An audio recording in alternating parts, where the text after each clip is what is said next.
Sonic as a series is a character who has a lot of spectacle and excitement behind his appeal. Ever since his initial inception, he's always been portrayed as a more edgier alternative to the milquetoast and family-friendly brand that Nintendo built up, appealing to the more mature and darker aspects of gaming considering Sega's earliest works. And because of that, Sonic games have always featured a little more punch to their presentation than your average platforming mascot characters at the time. Because of that, he's garnered quite the fanbase who have become in love with his world, characters, and mature storytelling that this Hedgehog has been able to display on numerous occasions. And that is exactly the topic I'm going to be covering in this video today. I wanted to go through each of Sonic's mainline titles, including the storybook games, you all know how this works, and rank what I believe are the most iconic, engaging, and just well-written scenes throughout each of the games. Now, I do realize that this is a pretty subjective tier list. After all, the things I'm talking about can only come down to vibes and nothing else, but I'm sure my choices on this list can be well reasoned and bring a modicum of respect to most Sonic fans. And if not, as usual, feel free to disagree in the comments below, as I'd like to hear your opinions on the subject matter. The storytelling in Sonic games are a huge contentious issue among the fanbase, so it's good to go back once in a while and see what exactly Sega did that made this franchise so iconic and memorable in the first place. Without further ado, let's get started.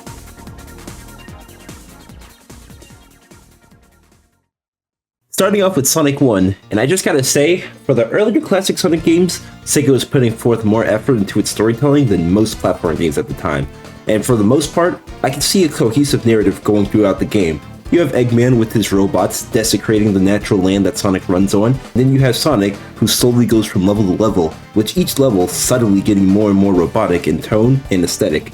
And because of that, I feel like that's the best place to start in my opinion. It's the subtle shift from nature to technology, a vital theme that the series has sort of made consistent throughout Sonic's runtime, although they sometimes contradict this with Tails, but we're not going to talk about that. I guess misuse of technology is a more accurate theme to correlate this to, but either way, it's pretty clear that this is what Sonic 1 was going for. I mean, you start off in Green Hill Zone and end off the game in Scrap a Brain Zone, something that doesn't even sound like a real place. Green Hill being this lush, hilly plains area, with Scrap Brain Zone being an almost entirely industrial factory with zero greens to be seen all around the place.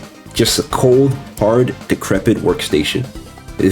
Just like New York. But in all seriousness, it's stuff like this that sets Sonic apart from other platformers. Instead of having the generic level-to-level of start in grassy area and then you get to lava area for the final boss, you have this nice, intentional transition from Sonic's lush habitat to Eggman's robotic world, and it creates for a nice narrative that is subtly hinted at throughout the entire game. Definitely the best written aspect of Sonic 1. On to Sonic 2, this is when Sega started putting in a little more effort at making their themes and storytelling a bit more obvious. And none of that can be seen better than in the fact that the final act of the game, where you go from Wing Fortress Zone, from Sky Chase Zone, into the Death Egg Zone, is just like a full final act of storytelling that features unique mechanics that are different from everything else in the game. I mean, you even have Metropolis Zone and its notorious 3-act structure, which I am now being informed was actually a constraint due to the fact that this stage was supposed to be Genocide City Zone. I guess Sega needed the extra genocide for their Blue Hedgehog. Jesus Christ. Nah, but does anyone else notice that Metropolis Zone is the last stage that takes place on the ground in Sonic 2, as the rest of the game takes place in the sky, signifying a quite large shift in the narrative, as Eggman has actually escaped the bounds of the planet and is now integrating himself into the very reaches of space itself. It's a dire situation, made even more clear to the player due to the rises in tension and hard platforming that you get with Wing Fortress Zone and Sky Chase respectively. It all builds up to the final zone of the game, Death Egg Zone itself, with it being partially completed at this time, and Sonic has to face off against Eggman and his now newly reformed Death Egg robot, after having previously defeating the Mecha Sonic which Eggman sent after him.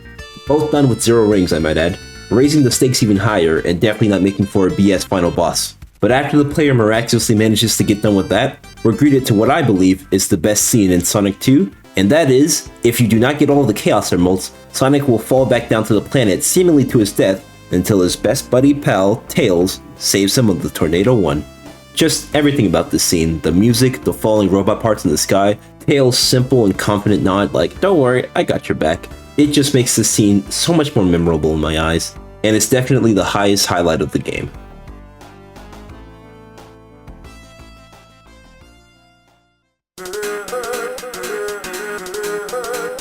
Moving on to Sonic CD, I initially put the opening or the ending as my choice, but I feel like that's cheating since those are technically cutscenes and the opening itself is just the title sequence of the game. So I won't be including any of those in this list, as it would obviously be the best choice for every single game. Instead, I'm going for the far more obvious choice, and that is the Metal Sonic fight that you get in Stardust Speedway for any future, it doesn't matter. There's a reason why most Sonic fans remember this moment so well, and it's just because it's simply iconic. First of all, you have that amazing Metal Sonic thing reading through the background through any of the Japanese or US version. You have Eggman coming behind you and destroying the track to make sure Sonic can't escape, and you have just the tone and atmosphere set just right for this level. If you get the good future or bad future, the stage just feels like it was meant from this confrontation from the very beginning. And the race itself is actually pretty difficult. You can't slack up or let your guard down, as you will lose and die to this boss fight a lot of times like I did. It's just, everything about the Metal Sonic boss fight is just super memorable, and there's a reason why he's a favorite antagonist of the Sonic series till this day. When your game gives you an introduction like this, you just know you're going to be something special. And also, the very existence of Metal Sonic himself plays into that nature versus technology theme quite well, as Eggman constructed the ultimate enemy for Sonic, a version of himself that represents the pure, cold-hearted nature of metal. Great music, great visuals, and an excellent antagonist. Definitely the best scene in Sonic CD.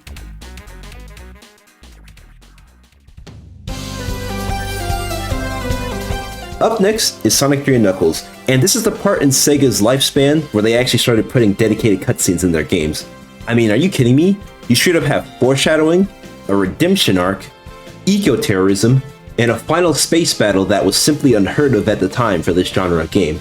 I mean, come on Sega, final epic battles between the forces of good and evil are resigned for only JRPGs alone. You can't put this stuff in a 2D platformer, are you nuts? But nonetheless, they still decided to do it, and because of that, Sonic 3 and Knuckles is still, to this day, one of the most beloved and well-received Sonic games of all time. And I can say for sure that the story is definitely one of the reasons behind that fame. I can go into things like the final Doomsday Zone, the introduction of Knuckles and his antagonism to the series, Supersonic and Hypersonic's integration into this game, and just all-around brilliant world building that this game has through its level design. I mean, you have stages like Launch Base Zone, showing the destroyed Death Egg being slowly reconstructed as Sonic has to literally race around the clock to make sure it doesn't get revitalized. And repeatedly, these lush, beautiful zones are constantly destroyed by Eggman and his technology, such as Lava Zone being lit on fire by the Death Egg's laser, and Angel Island also being set on fire, but this time through Eggman's carpet bombing of the place for some reason. Time and time again, that nature versus technology theme rears its ugly head, and it makes the game's narrative feel more cohesive for it. But for me, the most well-written moment in Sonic 3 and Knuckles is the segment from Hidden Palace Zone where you finally reach Sky Sanctuary and ascend the heavens to reach the Death Egg Zone, the final level in the game. During this segment, you have the redemption of Knuckles, realizing the error of his ways and dedicating the rest of his power to making sure Sonic gets to Eggman in time.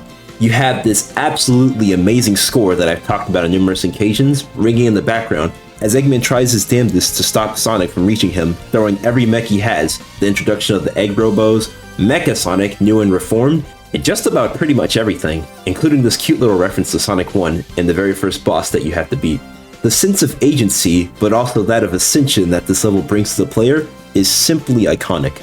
There's a reason they keep bringing this zone back for more games, and that's because this one little short segment has a lot more personality and dedication to narrative storytelling than most of the more modern interpretations for Sonic stories. And then that gets topped off with the brilliant introduction of the Death Egg Zone, probably the most industrial and inorganic zone that the player has ever been to in their life. That one small zone with just a two-part boss fight has now hatched into its own full-blown area that Sonic must traverse through. It's truly just an incredible moment in the game, and definitely the most well-written scene in Sonic 3.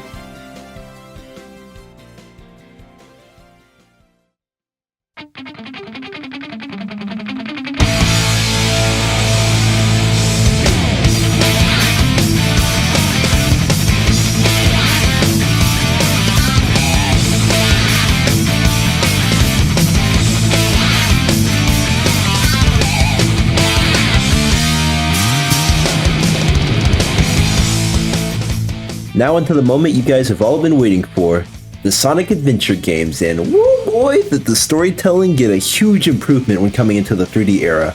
I mean, what's not to talk about this game?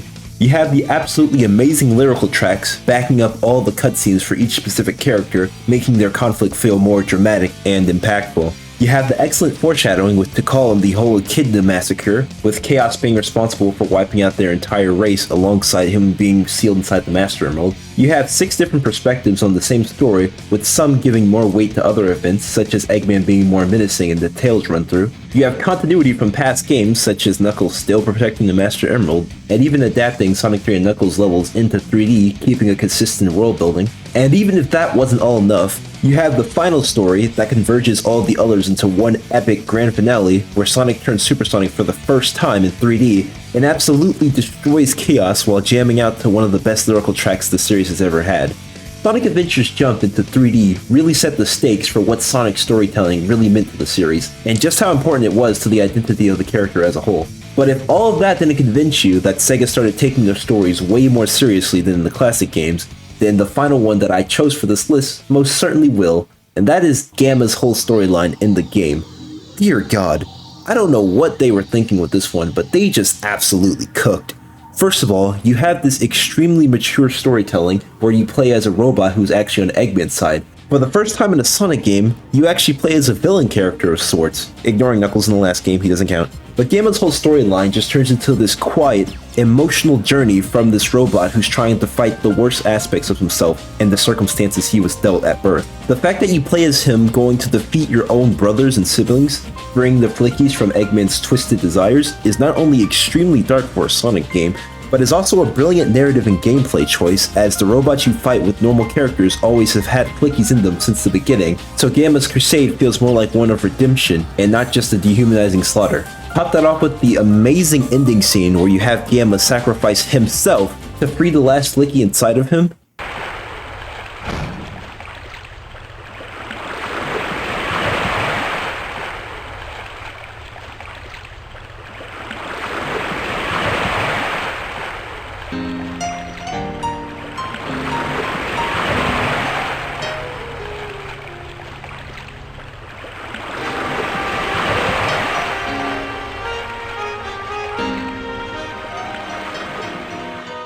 It almost brings a tear to my eye, man. Top that off with the amazing emotional score backing the scene up, and you have truly one of the most iconic character deaths in a Sonic game. And the craziest part is that he stays dead. Since Gamma wasn't nearly as popular as some other characters in the series, he had the privilege of going out of the series with his best foot put forward, and because of that, he made for one of the most emotional and memorable character arcs in a Sonic game that people still talk about till this day.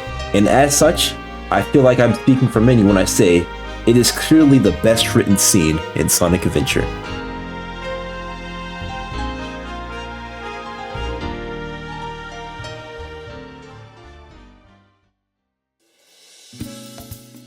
Now, if the last game wasn't hard enough, oh boy, let me tell you about Sonic Adventure 2.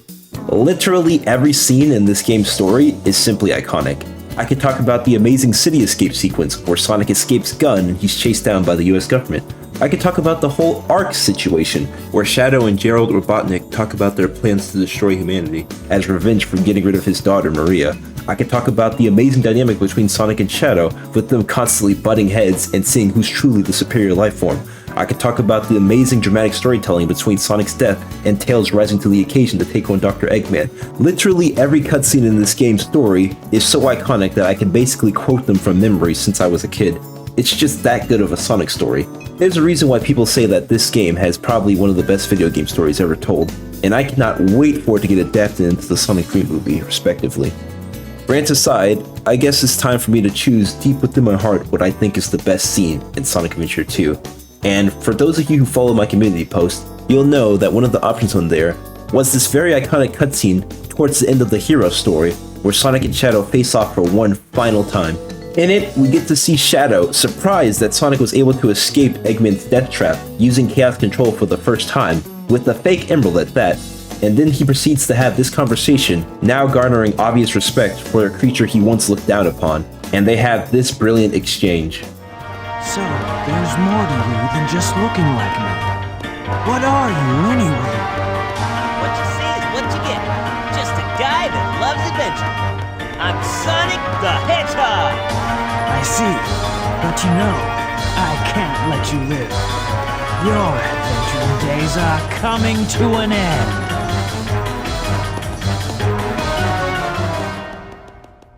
Man, that singular cutscene just sums up Sonic's character perfectly. Just a happy-go-lucky dude looking out for the world and enforcing his will upon those who wish to do harm. It's such a great and dramatic scene for Shadow as well, showcasing his hubris and developing the iconic rivalry that these two characters will go on to have later in the series. Bad sound mixing aside, you can tell that Sega put their heart and soul into these cutscenes, and it's truly an infectious passion that gets me every time I play this game. Stories like these are the reasons why I want to make video games. Some obvious honorable mentions that I honestly could have swapped on this list were the cutscene when Sonic and Tails confront Eggman holding Amy hostage, where Eggman just shows off his true menacing aura, the scene where Shadow decides to fight off the Bio Lizard himself, buying Knuckles and Sonic some time, showcasing his full redemption and his willingness to live by his best friend's words. Or hell, the final scene, where as cliche as it is pretty badass to see Super Sonic and Super Shadow taking on the final hazard as Live and Learn blasts in the background, and Shadow makes the ultimate sacrifice for himself and for Maria. Like I said at the beginning of this video, I expect all these entries to be quite divisive, and for Sonic Adventure 2 in particular, I suspect a whole cavalcade of different responses for what the best scene in this game is, because there are quite a few, but alas, I must move on.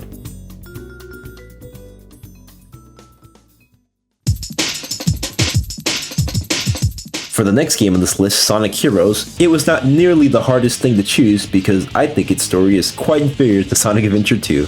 And for this choice, I'm going to be quite simple and just choose the ending scene where Sonic says, Okay then, let's get ready to do this. We'll show that creep the real superpower of teamwork! Cheesy as hell, I know, but the entire transformation sequence of Metal Sonic into Metallic Madness, along with the haunting and quite dramatic atmosphere, just to be turned around and Sonic saying this cheesy line, makes him more likable in my opinion. What can I say? Although they totally copped out with these stupid super shields, man. Come on, y'all have super forms. Ah well, not really much to say on this. I'm not nearly attached to Sonic Hero story as I am the adventure game, so this is going to be a brief one. For another quite brief one, we have Shadow the Hedgehog. Again, this story is quite notorious for being just badly written overall, but I find the final scene where Shadow transforms into his super form, having a nice and subtle remix of I Am All of Me mixed with Live and Learn, creates a cute little callback and nice leitmotif with the game's theme, elevating the scene to greater heights. But yeah, there's not much more to say here. The game's writing is just bad. Oh wait a minute, I actually do know what the best written scene in this game is. Where's that damn fourth Chaos Emerald? Simply perfection. Now, Sonic 06, for how bad the game is, it actually does have some standout story moments that make me visibly gasp and go, wow, that was cool, out loud. Now don't get it twisted, this game still does have some questionable writing decisions. Come back. To me. To us.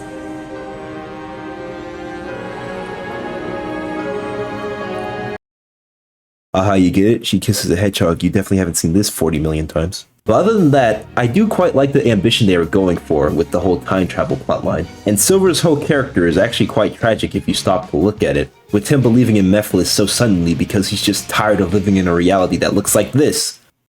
Yeah, it's almost as bad as Manhattan. Okay, I'll stop with those jokes. But in all seriousness, Sonic 06 has some quite standout moments, such as the scene where Shadow comes out to help Sonic, reinforcing their friendship and showing his camaraderie towards Sonic after their sacrifice in Sonic Adventure 2. That whole ending scene where Sonic saves Elise, just, gorgeous scene, man. I don't care what anyone says.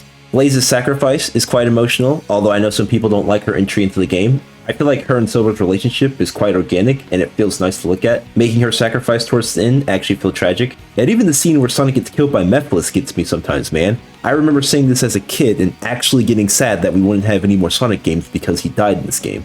But yeah, Sonic 06 does have some redeeming qualities in its storyline and isn't just hot garbage like the past two entries.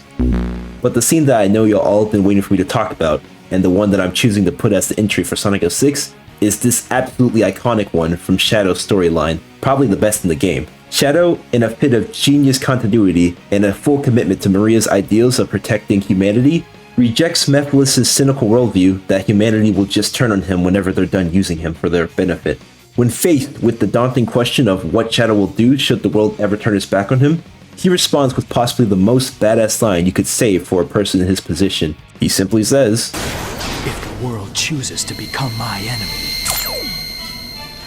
I will fight like I always have.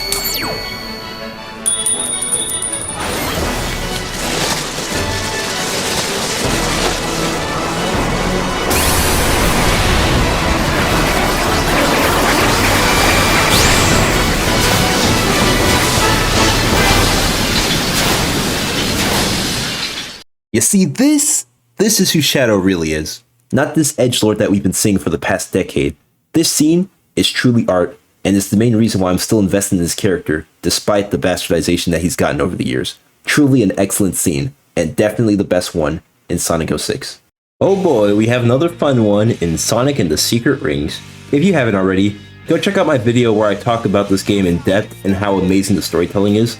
Long story short, basically, it's a case with Sonic Adventure 2 where a lot of things could be the best written scene in this game. The subtle, abusive dynamic between the Eraser Jin and Shara is pretty good. Shara's shy and timid personality, contrasting with Sonic's happy-go-lucky and cocky attitude, is such a sight to behold. And overall, just the depiction of this fast blue hedgehog interacting with the classic stories of the Arabian Nights is so entertaining and engaging that I honestly wish they'd just bring back the storybook games. If not, maybe just have a small tie-in comic that has Jason Griffiths as a voice actor for some reason. I don't know. But for any of y'all who've watched that video, y'all know that I think the best scene is, of course, the ending scene where Sonic puts Eraser Jin back inside his genie bottle. Really, was there any serious other choice that I could have put other than this one? I mean, you have the completely badass line of, I told you, I'm not a rat! I'm a hedgehog! But even if we ignore that one amazing scene, we have Sonic confronting the Eraser Jin and sitting upon his throne like he owns the damn place, and then the iconic wishing of 1,000 handkerchiefs for Shara to cry on. Yes, I know it's cheesy as hell, but Sonic is a cheesy character, okay? It's only actually bad whenever the storytellers forget that aspect of him and try to make him something he's not. Trying to write a fake character is the real cheesy thing, and this is a giant talking blue hedgehog that can run faster than the speed of light. There's not really much seriousness you can get out of him other than taking the character and his world seriously, which the storybook games did amazingly. Again, there are a million other choices you could choose from, blah blah blah, but I think most of y'all will agree, this sequence is the best scene in the game, hands down.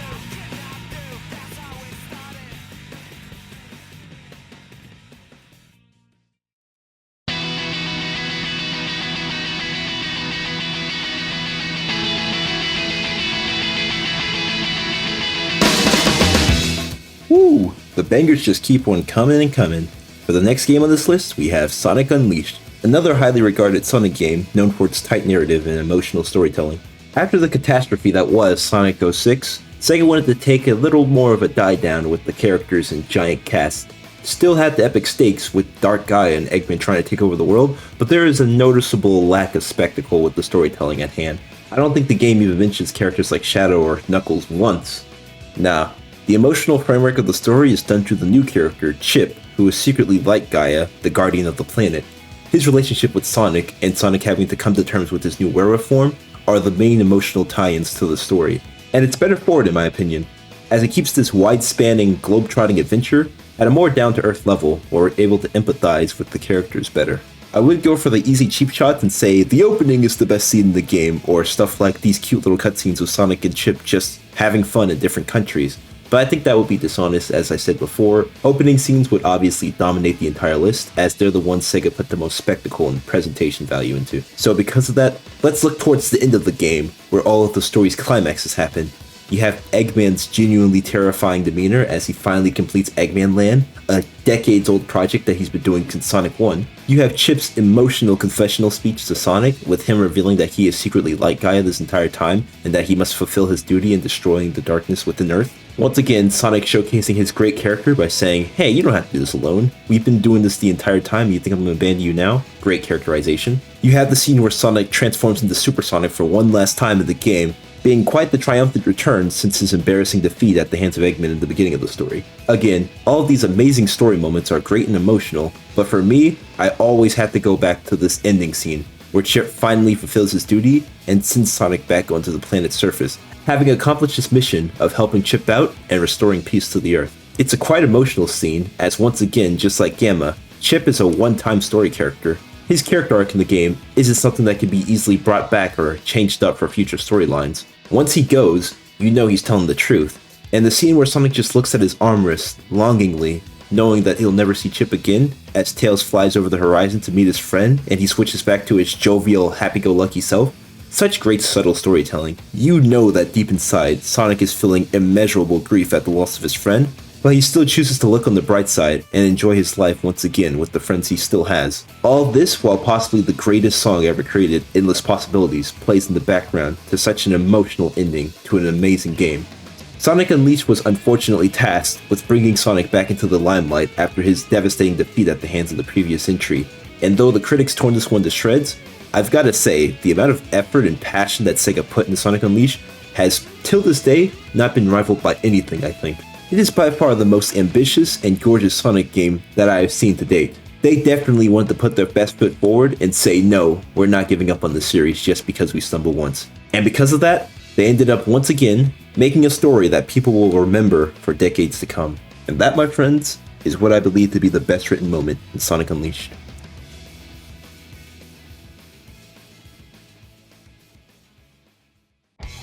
And now we get to the magnum opus, what I personally believe to be the best Sonic story ever created, Sonic and the Black Knight. Once again, I've already made a video detailing why I believe this game's story to be an undeniable masterpiece. You can check it out right here. But long story short, we have an SA2 problem here again, where each moment of the story is so amazing and memorable that any one of them could come on this list. I really had a hard time choosing here. But if it wasn't for the amazing twist villain in Merlina, the amazing characterization of Sonic, and the voice acting from Jason Griffith, making for one of the most compelling interpretations of the character I have seen to date, the amazing thematic storytelling between Sonic and Merlina's philosophies to life, and the absolutely badass OST backing almost every scene throughout it, Sonic and the Black Knight story is truly a sight to behold, and this is seen no clearer than in the game's finale, where Sonic finally defeats the evil witch Merlina, and we get treated to quite possibly one of the best cutscenes I've ever seen in a Sonic game. Merlina. Every world has its end. I know that's kind of sad, but that's why we gotta live life to the fullest in the time we have. At least, that's what I figure.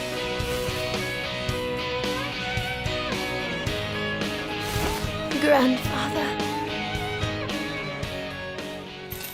Man, I know I've seen this scene about 1,000 times now, but it never gets any older. The music, the voice acting, the artwork, it's just all so perfect. There are many scenes in this game that make my jaw drop, but there are very few in any video games that actually make me tear up at the thought of it. It's just such a perfect characterization of this blue hedgehog, and such an amazing ending to a tightly, well-written, thematically rich game that way too many people overlook.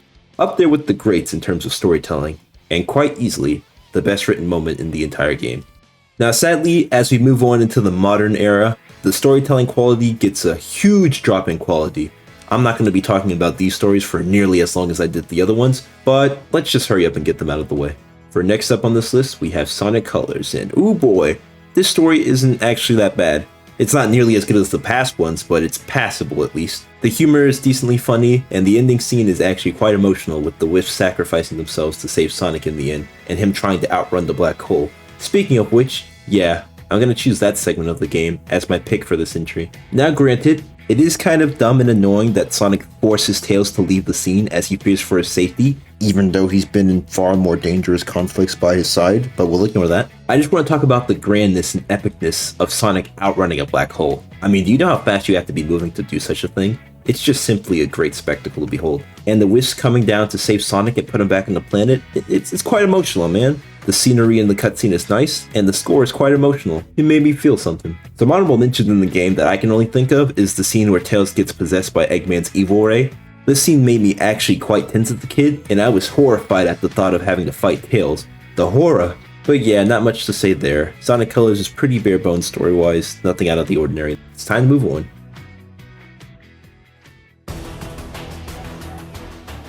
Okay, if you thought my criticisms of Sonic Colors was too harsh, for Sonic Generations story, there's just like actually nothing to talk about. I don't remember why I liked this game's story as a kid, because it's pretty much the most basic of things. There's barely any cutscenes in the game. You just have little Sonic come to future Sonic, and they team up to fight the two Eggmans. And it's quite boring, I'm not gonna lie. Seriously, some of the characters in these stages don't even make sense for the game. Like, why the hell is Vector the entry for Rooftop Run? What? But yeah, I like that they improved the Shadow boss fight. That was pretty cool. If I had to choose an actual story beat, I guess I'd just be generic and go with the ending, where Sonic and his friends who are just as capable as he is are just standing around being cheerleaders, and he has to turn Supersonic with his past self. You know, it'd be cool if we actually got to see you guys do something like y'all did in past entries, but I guess too afraid to use their friends now after Sonic 06, because that was definitely the problem with that game. Moving on, it doesn't get much better from here. We have Sonic Lost World, the actual worst Sonic story that was ever created. And man, is there even much to talk about with this game? Literally every scene in it is the opposite of peak. It's cringe. I'm honestly better listing off the things that this game's story does wrong, if anything. You have the insanely bad characterization of Sonic and Tails, Sonic being like a narcissistic jackass, and Tails being the smarmy know-it-all who can't even fend for himself for 5 seconds without needing to be rescued by his precious Sonic-kun. It's honestly amazing how bad this game's story is. We have actual caricatures for villains this time, with them all having such great depth, such as Slim and crazy, old and Asian looking so he has to know martial art, which is racist, fat, gluttonous, and dumb, emo because that needed to be a thing, strong leader that just wants to be powerful and destroy everything, girl. We have incompetent actions from all parties, such as Sonic kicking this very obviously important item when he sees Eggman using it to subdue the Zeddy. We have Orbot and Cubot failing spectacularly to be comedic characters. And then we have the serious attempts at dramatic storytelling that make me burst out laughing every single time. Honestly, I feel like I'm gonna have to go from the best written scene in this game to which scene made me cringe the least as I had to play through it. And luckily I do. Here's the best written scene in Sonic Lost World. Oh yeah, that's the stuff! Phoebe, baby! I'm serious. That 3-second little clip is actually comedic gold. It sure as hell is the only joke I actually laughed at in the entire story.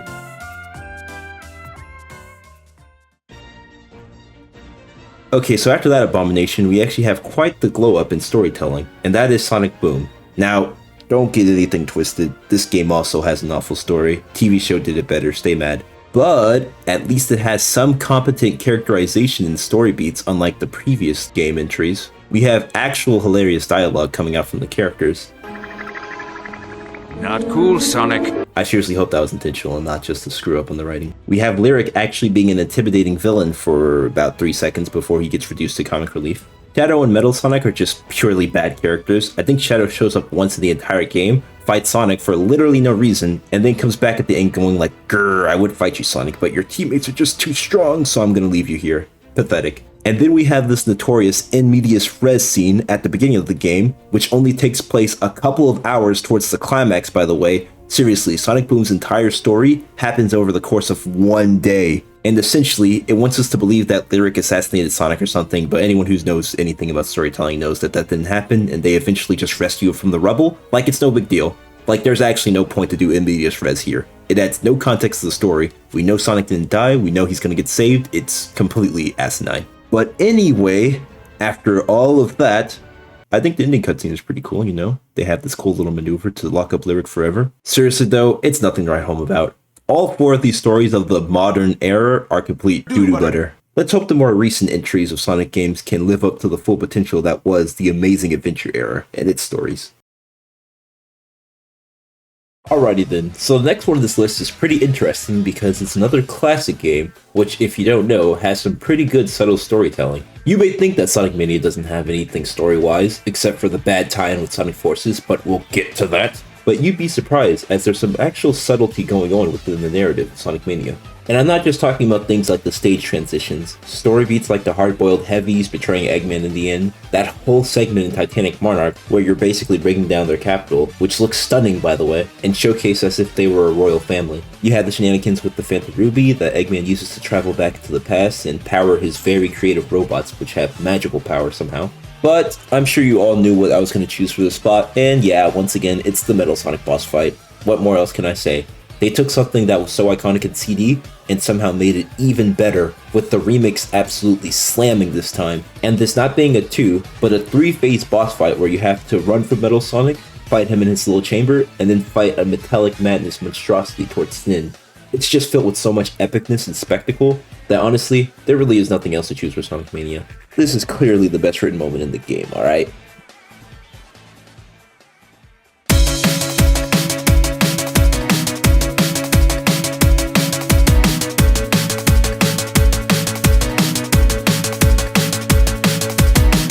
Moving on to quite possibly one of my least favorite video games of all time, we have Sonic Force's story, and oh boy, look, I already said that Sonic Lost World was the worst written story in the entire franchise, but damn if Sonic Forces doesn't fight for that title vigorously. We had disappointing story beats, the revival of classic Sonic for absolutely no reason, character assassination, dear god, so much of it. Seriously, Tails, how can you not be Chaos Zero? You fought Chaos for an adventure, how? You have Eggman feeling like less of a threat than any of his past iterations. Infinite is a complete joke villain that makes absolutely no sense in his origin or motivation. All of the characters are extremely incompetent. How the hell does Eggman take over the world once Sonic supposedly dies? Y'all all have abilities that are either equal or far surpasses Sonic and can easily take on the Eggman Empire. You have nonsense throwaway lines like Sonic being tortured for days or 87 of their forces being wiped out in Metropolis. Like, seriously game, come on. And to top it all off, you have an Avatar character who's basically written into the story like a fanfiction OC that appeals to just the best aspects of the fanbase. I could seriously make a whole other video just detailing the writing flaws with Sonic Force's story, but since this video is already long enough, I'm just gonna go ahead and choose what I think the best scene is. What?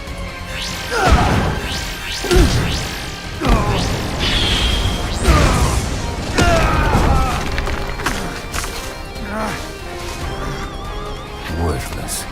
Don't show your pathetic face around me ever again.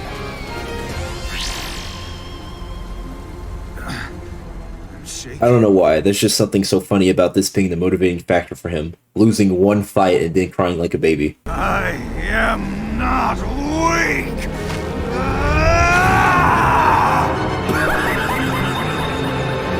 I don't know. It's actually entertaining to me, which is something that the rest of the story definitely cannot claim. Let's just move forward from this abomination and get to the good stuff again.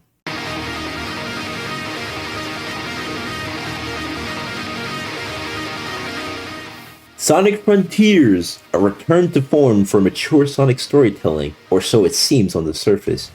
Yeah, I'm not gonna lie, this is gonna be a fraud check for me, but I really didn't pay attention that much to the story of Frontiers. Like, I know what's going on with the whole ancients and stuff coming back to Earth and stopping the Titans, but in terms of actual thematic storytelling, I really wasn't paying attention that much. Don't get me wrong, it's leagues better than Forces or any of the other modern Sonic stories, but it doesn't quite reach the heights of the dark era of Sonic storytelling in my opinion. You have cool moments such as the characters finally talking like themselves, besides Amy. The cool world building details of the ancients resembling Chaos and the whole thing with Tikal and the clan was pretty cool. And Sage as a character is actually pretty well written. Her dynamic with Eggman as sort of the estranged child that secretly develops feelings, it was handled nicely.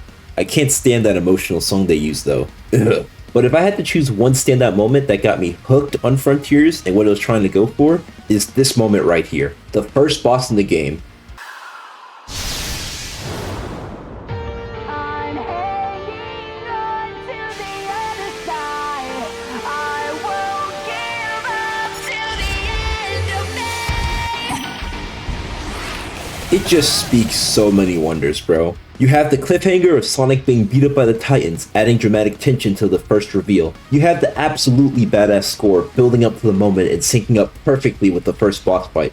Everything about this moment just screams Sonic to me. When I first saw this scene in the game, my jaw visibly dropped and was like, oh snap, they're actually taking this seriously now. And for that, I easily say that it's the moment that makes Sonic Frontier so memorable in my eyes. This moment right here was the scene that sold me on the game, and I feel like for many others, it did the same thing.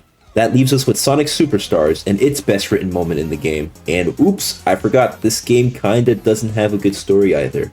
The stuff with Trip is pretty cool, I guess. I like her secretly turning to the good side as Amy helps her out in Lagoon City. And the reveal that she was secretly the dragon that Eggman was looking for the entire time, it's cute, alright? It's adorable. But yeah, not really many standout moments in this game. It's definitely a more laid-back Sonic game when it comes to its narrative, that's for sure. But with that, we're finally done, and oh boy, I did not expect this video to take so long to make. Thank you everyone who's made it this far, as I'm sure it's been quite the hassle getting through my completely agreeable takes, I'm sure. Once again, I ask if you have any disagreements or whatnot, to air your frustrations down in the comment section below, as well as like and subscribe if you enjoyed the video. Videos like this do take a lot of effort to make, so I do appreciate it if you do that. But yeah, that's all for today, folks. With all that said, I hope you enjoy the rest of your day, and peace.